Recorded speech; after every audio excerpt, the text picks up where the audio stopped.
Outubro é e sempre será o mês rosa, o mês onde a gente celebra a campanha de prevenção ao câncer de mama. Uma campanha que foi implementada pela sociedade e que tem sido abarcada pela nossa comunidade aqui, a comunidade do Campolim. É muito importante que a gente participe desse movimento social que cuida das mulheres, cuida dos homens que também são vítimas desse tipo de câncer e que, se bem implementado, pode prever e prevenir muitas doenças na vida de muita gente. Domingo passado, a gente conversou um pouquinho sobre o assunto com a doutora Cibele Strutz, que é uma ginecologista, e ela falou um pouco a respeito das medidas de prevenção, das medidas de identificação do câncer, né? Câncer de mama. Hoje a gente vai conversar sobre o mesmo assunto com a Adriana Lara Prieto. Vai ser um privilégio a gente bater esse papo com ela. Antes disso, Adriana, a gente já se conhece há quanto tempo, Adriana? Mais ou menos. Quando que você nasceu, assim? Já Desde faz que a sua mãe estava grávida. Tempo, né? Faz muito tempo. Eu cresci na Igreja Presbiteriana do Calvário, que é a mesma igreja que você participava. Você me viu desde pequenininho na igreja, né? Desde o ventre mesmo que eu te conheci. Literalmente chegou a me carregar no colo. Carreguei no colo, agora eu não ia conseguir.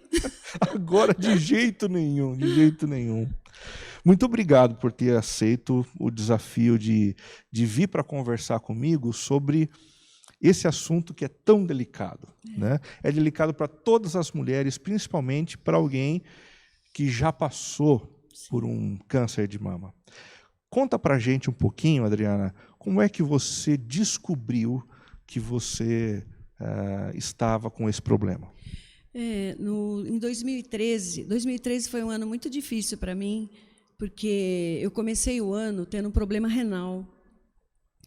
E em idas e vindas do hospital, com cirurgias, com catéter, tira catéter, tá, eu culminou com a retirada do rim, o rim direito. Passei por uma cirurgia de retirada de rim em outubro. E eu saí do hospital, não era câncer, era um problema de doença autoimune que eu tenho, uma pielonefrite crônica. Eu saí do hospital na sexta-feira. E na segunda-feira, como estava muito quente, a minha cicatriz ela começou a ter muitas bolhas, muitas irritações, e a minha filha falou, vamos num cirurgião plástico que você conhece, para ele dar uma cuidadinha aí especial. E nós fomos na segunda-feira. E eu estava lá, eu falei, aproveita e dá uma olhada na mama, porque eu estou achando que está muito densa, talvez seja por causa do tratamento, do rim. Quando ele viu, ele falou assim, olha, você vai imediatamente para o hospital, vai fazer uma mamografia, uma ressonância, o que for necessário, porque não tem coisa boa aí. Mas eu falei, mas não tem nada a ver, eu saí agora do hospital, não vou voltar. Ele falou, vai voltar. Então, nessa segunda-feira, exatamente 3 dias depois que eu havia saído do hospital, voltei e, numa semana, eu fiz todos os exames e constatou-se câncer de mama. E câncer de mama na mama direita, que estava mais comprometida, mas também tinha na esquerda. E como é que é essa história de receber o diagnóstico de câncer? Eu tenho câncer na mama. A princípio, eu estava tão calejada já por causa de todo o sofrimento do rim, e aquilo veio uma avalanche na minha vida. Não foi, eu fiquei meio anestesiada, sabe? Eu acho que o meu marido, que é da área, ele ficou mais nervoso que eu, porque ele já sabia o que vinha pela frente. Né? E eu não tinha muita noção do que vinha pela frente. Eu sabia que eu ia fazer uma mastectomia, retirada das mamas, e que eu ia fazer uma reconstrução. Então, na minha cabeça, era assim, eu vou sair com a mama e beleza, não vai me afetar tanto. Só que, na medida que foi passando, que foi chegando o dia da cirurgia, aquilo já foi me deixando mais preocupada. Fui para a cirurgia, fiz a retirada das 2 mamas, de alguns gânglios comprometidos, e coloquei uma prótese expansora. O que é a prótese expansora? Eu temia, eu não queria colocá-la, mas é uma prótese provisória que é colocada atrás do músculo e ela vem com válvulas, uma de cada lado, para o seu médico injetar soro na medida que vai laceando o músculo. Então, é um processo muito doloroso, muito doloroso, porque aquela é uma dor que eu não tenho como explicar o tamanho da dor. Ele coloca a prótese meio murcha, porque imagine você empurrar a sua musculatura. Então, eu fiquei sem voz, eu fiquei sem movimentos dos braços, e não conseguia levantar sozinha, me locomover sozinha, a dor era imensa. Eu cheguei a tomar morfina, porque eu não segurava a onda da dor. E, na medida que o tempo foi passando, eu ia no consultório e ele ia injetando mais soro, aumentando aquela mama. Com essa prótese, eu fiquei 2 anos. Porque eu deveria ter ficado menos, mas eu fiquei tão traumatizada que, por mim, eu teria ficado. Eu só fui porque tinha que ser retirada mesmo. Feito isso, feita a cirurgia, eu comecei o tratamento da quimioterapia no dia 31 de dezembro. Então, aí começou a cair o meu mundo, porque foi, puxa, tantos anos, comemorando o final do ano, esperando o ano novo, e eu terminando no hospital tomando quimioterapia, que eu tinha certeza absoluta que eu não ia resistir. Porque eu já tinha um rim só. Eu não podia tomar anti-inflamatório. Assim, aconselho dos meus médicos, falar, daqui para frente você vai ter que saber o remédio que você vai ingerir. Não é qualquer coisa que você pode tomar. Porque você só tem um rim, você tem que zelar por ele. Agora, se submetido ao tratamento de quimioterapia, eu não ia aguentar. Então, eu já estava me despedindo mesmo. Me despedindo. O meu marido ficou, assim, muito abalado, ele desenvolveu uma doença autoimune, que é a psoríase. As minhas filhas, o meu filho, todos ficaram... Mas eles confiavam, nunca passou pela cabeça deles que fossem me perder. Só que eu tinha certeza que eu não ia aguentar. E eu aguentei, graças a Deus. E para aguentar esse baque todo, eu imagino que algumas pessoas tenham sido muito importantes. Sim. Nessa trajetória. Conta para a gente quem foram essas pessoas.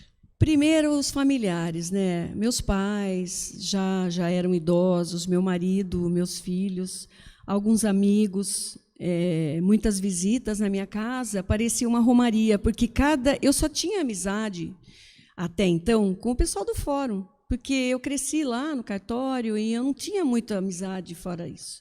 Então, aquele pessoal que conviveu comigo durante tantos anos, vinha me visitar, rezavam, cada um na sua religião, oravam comigo.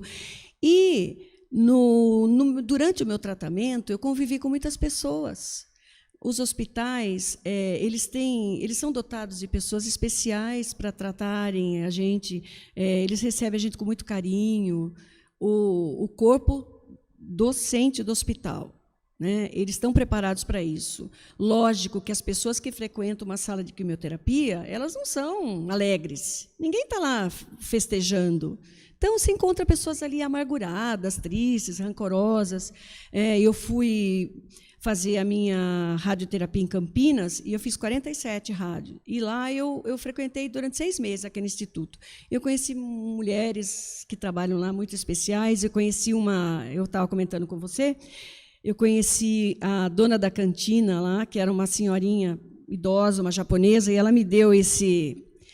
Para muitos é um amuleto, mas para mim representa muito, porque ela, quando eu terminei, ela me abraçou chorando e me disse que isso aqui era para ela guardar o resto da vida dela com ela. Mas é que ela gostou muito de mim, a gente ficou muito amiga, foi um relacionamento muito especial, e ela quis me dar para que eu guardasse para a minha vida isso. Hoje eu tenho isso aqui no meu criado mudo. Eu trouxe não para mostrar isso representa tal coisa, mas para lembrar do carinho que ela teve comigo. E eu conquistei muitas amizades, os médicos que cuidaram de mim, hoje são que nem irmãos, já viraram irmãos, porque a gente teve esse relacionamento, eles já eram amigos do meu marido, e eles perguntavam assim para mim, você não está precisando de terapia? Eu falei, eu acho que não. Mas o Fábio está. E é muito importante a terapia, sem dúvida que é muito importante. Mas, quando eu terminei meu tratamento, na medida que eu estava já conseguindo me locomover sozinha e praticar alguma atividade física, eu comecei a caminhar no Campolim. E eu via sempre um grupo lá embaixo, praticando corrida. Eu falei, acho que eu nunca vou conseguir estar com esse grupo aí. Eu sempre tinha algumas conhecidas lá, nunca vou conseguir, porque é uma coisa difícil, né? Eu já não corria. Agora, do jeito que eu estou, você acha que eu vou conseguir correr? E um dia, uma amiga mais chegada me convidou para ir estar com eles lá, e eu fui. E estou até hoje, 7 anos já, está fazendo, que eu corro com elas. E lá também eu descobri amigas irmãs. E isso também foi de suma importância para a minha vida, porque lá a gente sorri, a gente chora, uma conta para a outra, dividimos os problemas. Então, é uma coisa assim que, além daquilo que você tem, dos seus filhos, do seu esposo, da sua família, a amizade que você busca com pessoas, frise-se, pessoas alegres. Nesse momento, você precisa estar perto de pessoas do bem, pessoas leves, porque o ambiente de tratamento é muito difícil, é um ambiente triste. Eu fiquei muito revoltada, muito revoltada. E por falar a respeito dessa revolta, como é que foi o seu relacionamento com Deus nesse período? Que tipos de sentimento você nutriu com relação a Ele? E como é que Ele te ajudou no meio desse processo? A princípio, eu cobrei muito de Deus. Cobrei porque eu falava assim, puxa vida, eu já perdi um rim, agora eu vou perder as mamas. A mama é um símbolo, né, da mulher. Eu sou vaidosa. Eu não era vaidosa, eu sou vaidosa. Mas, na época, isso para mim foi terrível. Eu acredito que toda mulher que passa por esse processo sinta o que eu senti. Eu fiquei, acho que uns 2 meses sem me olhar no espelho. Eu não conseguia olhar no espelho. Eu tomava banho, eu não me tocava. Eu virava de costas para o espelho para me enxugar, para vestir a roupa, colocava os sutiãs, as faixas necessárias, e não me olhava. E também não queria que ninguém me visse. Então, foi muito difícil. Quando eu comecei a fazer a radioterapia, daí eu comecei a me aproximar mais. Eu decorei um versículo, e eu sempre falava o versículo Isaías 40, os que esperam no Senhor serão renovados. Ele aumentará vigor aos debilitados. Como águias voarão, nunca desfalecerão. Alto, alto, muito alto subirão. E eu falava, toda a sessão de rádio eu falava esse versículo. Eu comecei a me aproximar de Deus novamente. E comecei a ver que não era tão assim, horrível o que ele tinha feito comigo, ou tinha permitido que acontecesse isso comigo. Deus não é castrador, Deus não é castigo, né? Ele não é. Eu cresci muito com isso tudo, sabe? Eu cresci, a minha família cresceu, os meus filhos cresceram, meu marido, meus pais. E eu acredito ainda, Renato, que as pessoas que convivem comigo também se influenciam, porque uma coisa importante que eu gostaria de falar para as mulheres, não fique com essa história só para você. É uma história difícil? Vai demorar um pouco para você superar? Hoje eu superei. Eu superei, graças a Deus. Hoje eu não tenho vergonha. Depois eu passei por mais uma cirurgia reparadora, tirei aquela prótese expansora. Mas a mama nunca é a mesma. Mas também a mama não é você. Você não é a sua mama. Não é? Você é você é muito mais que isso. Muito mais que o seu corpo. Meu marido sempre me falou isso. E eu aprendi muito com isso. Então, não guarde essa história só para você. Essa história é muito rica. É uma história cheia de tristeza, de dor. Mas é uma história rica. Então, você tem que usar isso para dissuadir as mulheres. Não só aquelas mulheres que fazem a prevenção, mas aquelas mulheres que estão acometidas do câncer, que estão vivendo isso hoje, e aquelas que viveram, porque tem muita mulher que fica complexada, se acha triste. E com relação ao futuro, você tem medo com relação ao futuro? Não, de jeito nenhum, não tenho. Quando eu comecei a correr, às vezes ainda eu me pego fazendo essa oração. Eu corria e pedia, Senhor, tira do meu corpo qualquer célula maligna. Eu não quero mais ter essa doença. Eu não quero mais, eu quero ter saúde, eu quero viver, eu quero repartir a minha alegria, a minha vida. Com tanta gente, é tão bom viver. E ainda hoje eu falo para as minhas companheiras, eu falo, olha, gente, olha o parque que a gente está, que coisa linda. Que privilégio estar aqui, né, bater nesse sol, nesse lago, ainda que tenha umas sujeirinhas ali, né? É um privilégio. Eu não tenho medo. Eu não tenho medo mais, porque hoje eu sou uma pessoa transformada mesmo. Deus me dá essa segurança de ser feliz e viver cada dia o seu próprio mal. Eu não penso mais. Um dia de cada vez. Um dia de cada vez. Não foi fácil. Eu não estou falando assim, viu? Vai de boa. Vai de boa que é fácil. Não é fácil. É difícil. Mas não é impossível. Sem dúvida. E passa. E não é só o câncer de mama. Tem o câncer de útero, o câncer de ovário, tão ou mais graves que o câncer de mama. Agora, sim, eu diria, existe alguma coisa que você possa fazer além dos seus exames periódicos? Porque eu tinha feito exame periódico, eu tinha feito exame em janeiro. E em outubro, a minha mama entortou. E já tinha nas 2 mamas. Não foi um tumor agressivo, mas foi um tumor grande. Então, existe sim o que você possa fazer. E eu falo para vocês o que vocês podem fazer. Ter uma vida leve. Ah, eu trabalho muito. Ache um tempinho para fazer sua atividade física. É necessário. É necessária atividade física. Quando eu terminei meu tratamento, meu médico falou assim, você não pode engordar. Então, evite o sobrepeso. Não beba em excesso. Não fume. Então, são condutas que você pode ter. Conviva com pessoas alegres, né? Se apegue muito a Deus, cultive isso na sua vida, esse tempo com Deus, é muito importante isso. Muito importante tempo com amigos.